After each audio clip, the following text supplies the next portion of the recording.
काफ़ी भाइयों ने दोस्तों कमेंट किए हैं कि सर प्री मानसून सीजन में ही जो ये मेघ गर्जना होती है ये अधिक क्यों होती है। दोस्तों इसका कारण यही है कि भारत के राज्यों पर दो तरह की हवाएं चलती रहती है। एक तो ऊपर से जो WD आया उसके कारण ऊपर से हवाएं आती है, नीचे से अरब सागर की हवाएं आती है, कुछ यहाँ से बंगाल की खाड़ी आती है।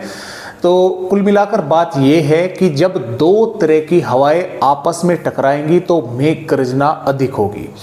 आपने देखा होगा और मैंने वीडियो में पहले भी काफ़ी बार ये मैं बता चुका हूँ कि कभी कभी आपने ऐसा सीन जो है वो जरूर देखा होगा कि जो हवाएं हैं वे पूर्व से पश्चिम की ओर चल रही हैं, लेकिन आपने देखा होगा कि जो बादल हैं आसमान में वे पश्चिम से पूर्व की ओर जो है वे पहुंच रहे हैं। तो यानी कि हवाओं की कई परतें होती हैं ऊपर तक, आसमान तक, तो जिसकी वजह से जैसा कि मैंने आपको बताया कि जो हवाएं अलग अलग आती हैं तो वे आपस में टकराती हैं। टकराने के कारण उनमें नेगेटिव पॉजिटिव चार्ज बनते हैं, जिसकी वजह से जो मेघ गर्जना है वो अधिक देखने को मिलती है।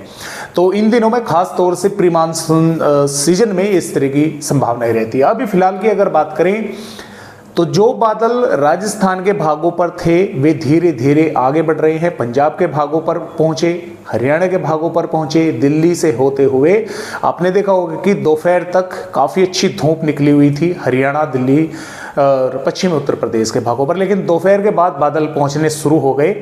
हो सकता है कि देर शाम के समय या रात्रि के समय आज ही उत्तर प्रदेश के पश्चिमी भागों पर, हरियाणा के कुछ इलाकों पर, दिल्ली के कुछ भागों पर थोड़ी बहुत तेज हवाएं चलें, आंधी तेज हवाएं चलें, मेघ गर्जना और थोड़ी बहुत बारिश की गतिविधियां कुछ गांवों या शहरों पर देखने को मिल जाए।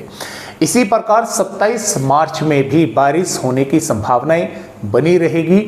लेकिन जो ये बादल हैं इन्हीं बादलों के कारण, ऐसा नहीं है कि दूसरा पश्चिम विक्षोभ आ गया और वो बारिश करे गया। ये जो बादल हैं ऐसा नहीं है कि बहुत तेजी के साथ आगे बढ़ रहे हैं, धीरे धीरे आगे बढ़ रहे हैं। तो इन बादलों का असर ही आपको 27 मार्च में भी दिखाई देगा कुछ उत्तर प्रदेश के भागों पर, कुछ भागों पर थोड़ी बहुत तेज हवाएं चलना, मेघ गर्जना होना, बारिश होने की संभावना रहेगी। हालांकि पश्चिमी राजस्थान के भागों पर सुबह के समय से ही धूप निकलने की संभावनाएं हैं, तापमान काफी तेजी के साथ बढ़ने के आसार जो है वे बने हुए हैं। पंजाब के भागों पर भी दोपहर तक मौसम थोड़े बहुत जो छितराए बादल रहेंगे वे आगे बढ़ जाएंगे, क्योंकि जो भी बारिश ये करेंगे थोड़ी बहुत वे सुबह जो पश्चिमी उत्तर प्रदेश हरियाणा के भाग हैं यहाँ पर आज रात्रि के समय, और हो सकता है पश्चिमी उत्तर प्रदेश के भागों पर कल दिन सुबह के समय भी या दोपहर तक जैसे जैसे आगे बढ़ते हुए जाएंगे तो बादल रहेंगे, कुछ स्थानों पर थोड़ी बहुत तेज हवाएं चलना, मेघ गर्जना होना, बारिश होना, इस तरह की संभावनाएं बनी रहेगी।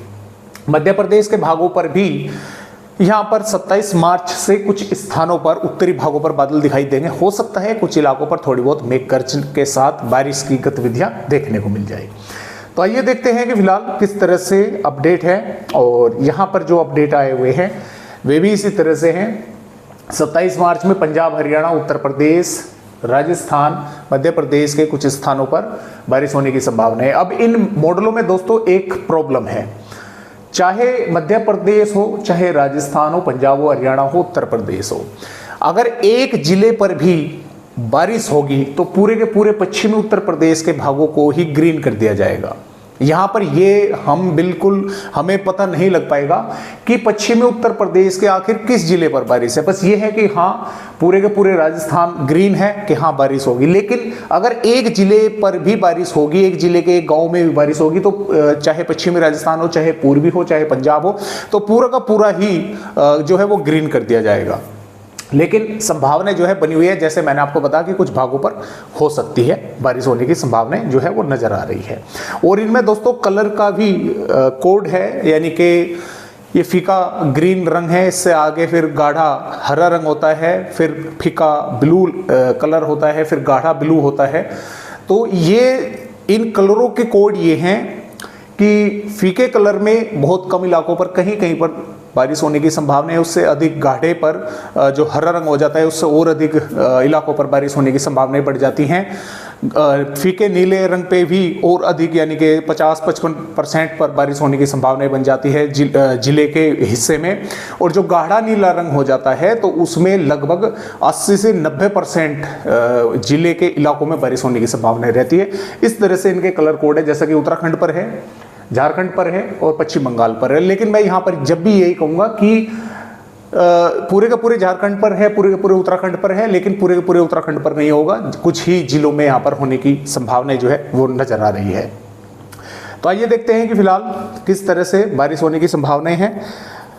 ये देखिए दोस्तों 27 मार्च की वेदर रिपोर्ट है। 27 मार्च में जैसा कि मैंने आपको बताया कि ये बादल सुबह के समय राजस्थान के श्रीगंगानगर, चूरू, अलवर, भरतपुर, धौलपुर के आसपास के भागों पर जरूर यहाँ पर दिखाई देंगे। हो सकता है यहाँ पर दोपहर या शाम तक भी कुछ भागों पर बादल दिखाई दे जाएं और इक्का दुक्का भागों पर थोड़ी बहुत बूंदाबांदी भी हो जाए। लेकिन जो बीकानेर, जोधपुर, जैसलमेर, जालौर के भाग हैं, यहाँ पर सुबह से ही धूप आपको देखने को मिलने वाली है। पंजाब के भागों पर भी बादल रहेंगे। कुछ स्थानों पर जो दक्षिणी भाग है, मोगा, फरीदकोट, बरनाला, मुक्तसर, पटियाला के आसपास के भाग, कुछ थोड़ी बहुत बारिश हो सकती है, देखने को यहाँ पर मिल सकती है। आज रात्रि में तो है ही संभावना, हो सकता है कल सुबह के समय भी कुछ भागों पर थोड़ी बहुत बारिश देखने को मिले। जैसे जैसे फिर दोपहर होगी, शाम होगी, ये बादल आगे बढ़ जाएंगे। हरियाणा पर भी सिरसा, हिसार, पानीपत, रोहतक, महेंद्रगढ़, चरखी दादरी, रेवाड़ी, दिल्ली के भागों पर भी, इन इलाकों पर भी कुछ थोड़ी बहुत बारिश हो सकती है। मेघ गर्जना के साथ तेज हवाएं भी चल सकती हैं। पश्चिमी उत्तर प्रदेश के भागों पर भी, सहारनपुर, शामली, मुजफ्फरनगर, बागपत, मेरठ के भागों पर कुछ आज रात्रि के समय कहीं पर, और जिले के कुछ भागों पर सुबह के समय जो है वो यानी कहते हैं कि 12 बजते ही, रात के 12 बजे के बाद में 27 मार्च लग जाएगी। तो हो सकता है सुबह के 2 बजे, 3 बजे, 4 बजे कुछ भागों पर यहाँ पर बारिश देखने को मिले 27 मार्च की सुबह के समय। जो पूर्वी उत्तर प्रदेश के भाग है, मध्य भाग है, यहाँ पर भी बादल दिखाई देंगे धीरे धीरे। जैसा दोपहर होगी, कल शाम होगी, 27 मार्च की रात होगी, तो ये बादल आगे तक पहुंचेंगे। इनमें मॉइस्चर रहेगा। मॉइस्चर होने के कारण कुछ थोड़ी बहुत भागों पर बूंदाबांदी हो सकती है। बिहार, झारखंड, पश्चिम बंगाल, उड़ीसा, छत्तीसगढ़ के उत्तरी भागों पर भी कहीं कहीं पर बारिश होने की संभावनाएं बन सकती है। अचानक मेघ गर्जना वाले बादल विकसित हो सकते हैं, क्योंकि यहाँ पर एक फंडा और भी चल रहा है दोस्तों। यहाँ पर तो यही है कि चलो पश्चिम विक्षोभ है, आकर निकल रहा है, लेकिन यहाँ से बंगाल की खाड़ी का भी मॉइस्चर इन भागों पर पहुंच रहा है। यानी कि परिस्थितियां यहाँ पर भी वे की वे ही बनी हुई है जो मैदानी भागों पर है। यहाँ पर मॉइस्चर अरब सागर पर आ रहा है, यहाँ पर बंगाल की खाड़ी से पहुंच रहा है। अरब सागर और बंगाल की खाड़ी में के दोनों के मॉइस्चरों में अंतर है। अंतर क्या है? जो अरब सागर का मॉइस्चर है, ये जो इसमें नमीदार हवाएं हैं वे कम रहती है। जो बंगाल की खाड़ी की हवाएं हैं उनमें नमी अधिक रहती है, यानी कि यहां पर चांस अधिक रहेंगे बारिश के, लिहाजा के पश्चिमी उत्तर प्रदेश के। इसका मैं आपको एक उदाहरण या कारण वो भी बता देता हूं। देखिए, ये 27 मार्च की वेदर रिपोर्ट है।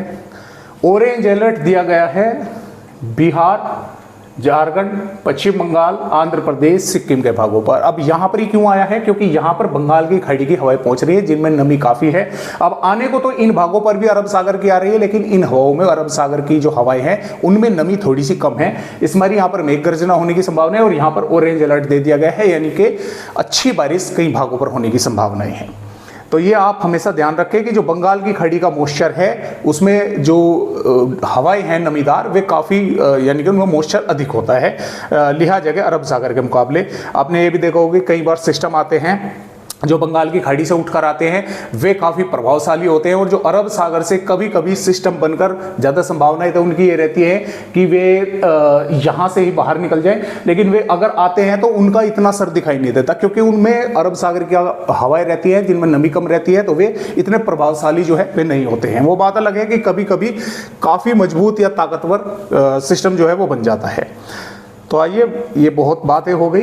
तो मैंने आपको बताया कि यहाँ पर इस तरह से संभावनाएं हैं। मध्य प्रदेश पर भी ग्वालियर, टीकमगढ़, छतरपुर, पन्ना, सतना, रीवा, मऊगन, सिद्धि, उमरिया, शहडोल के आसपास के भागों पर बादल रहेंगे। कुछ स्थानों पर यहाँ पर भी मेघ गर्ज के साथ थोड़ी बहुत बारिश हो सकती है। 1-2 इलाकों पर तेज हवाएं भी दोस्तों चल सकती हैं। महाराष्ट्र, कर्नाटक, केरल, तमिलनाडु, रायलसीमा, आंध्र प्रदेश के भागों पर भी वैसे तो मौसम साफ ही रहेगा, लेकिन केरल और दक्षिणी कर्नाटका के कुछ स्थानों पर बादल दिखेंगे, बारिश देखने को मिल सकती है। तो इस तरह से यहाँ पर 27 मार्च की है। 28 मार्च में क्या होगा कि एक तरह से पंजाब, हरियाणा, उत्तर प्रदेश, राजस्थान, मध्य प्रदेश, गुजरात मौसम लगभग साफ ही रहेगा। बारिश की संभावनाएं कम रहेंगी, ना होने के बराबर बादल वगैरह ही दिखाई दे सकते हैं, क्योंकि ये वो समय रहेगा जब एक पश्चिमी विक्षोभ तो भारत के पूर्वी राज्यों से आगे बढ़ रहा होगा और दूसरा पश्चिमी विक्षोभ पहाड़ी राज्यों के नजदीक आ रहा होगा। तो यहां पर कोई भी मौसमी सिस्टम ना होने के कारण एक तरह से मौसम ही साफ रहने की संभावना है। बादल वगैरह यहां पर जो थोड़ी बहुत बारिश होगी उसके कारण मॉइस्चर रहेगा, तो बादल वगैरह वे जरूर बन सकते हैं।